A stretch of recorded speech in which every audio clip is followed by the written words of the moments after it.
Eyni iradəyi mənə deyirlər ki, sən niyə o qarpız satandan çıxırsan ora, öz şəxsiyyətinə yaraşmır. Ancaq mən ona görə deyirəm ki, Azərbaycan xalqına, çünki bu Xalq Cəbhəsinin və Xalq Cəbhəsi təkrar milyonlarla Milli Azadlıq Hərəkatında fəda ona aid deyil ha.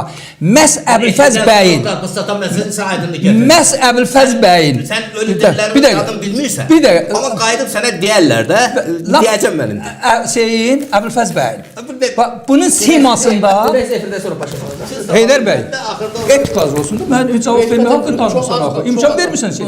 Deyirəm, mən məhz ona görə çıxıram ki, Azərbaycan xalqı görsün ki, Əbülfəz bəyin yengələri, tərəfdarları kim olub?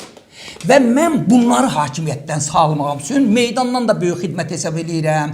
Və bunlar elə başa düşürlər ki, bu gün əlləmək, yəni mənim davam qabaqdadır. Və əmin olun ki, sabahları siz mənim Təbrizdə də görəndə şoka düşəcəksiniz.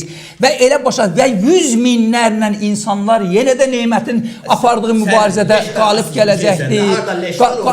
Qalib gələcəkdir. Bəli, yəni o sizin atdığınız böhtan da tarix söhbəti. İkinci də mənim yaradıcılığım. Səsləndirdiyi fikirlərin cavablarını gəlib desin. Yaradıcılıq. Mən yaradıcılığım da sabah çıxar. Bunlar əsas nəyə deyirlər ki, bu güya fəhlə idi bu nə? Mən ona görə bu kişiləri çap eləməmişəm ki, desən də, bəli, olmamışam. Və sübut eləyəcəm ki, tarix sübut eləyəcək ki, kim kimdir.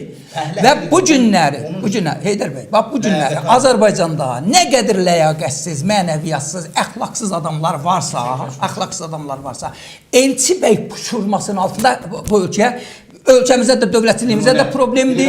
Mən heç vaxt, mən onu Elçi bəy adı deməmişəm. Elçi bəyçi adı ilə bu günlərdə Azərbaycan xalqının dövlətçiliyinə, müstəqilliyinə problem olan bu tiplərdir. Və bunları da arxivə bütün mahiyyətlərini açmaq mənim boynumun borcudur.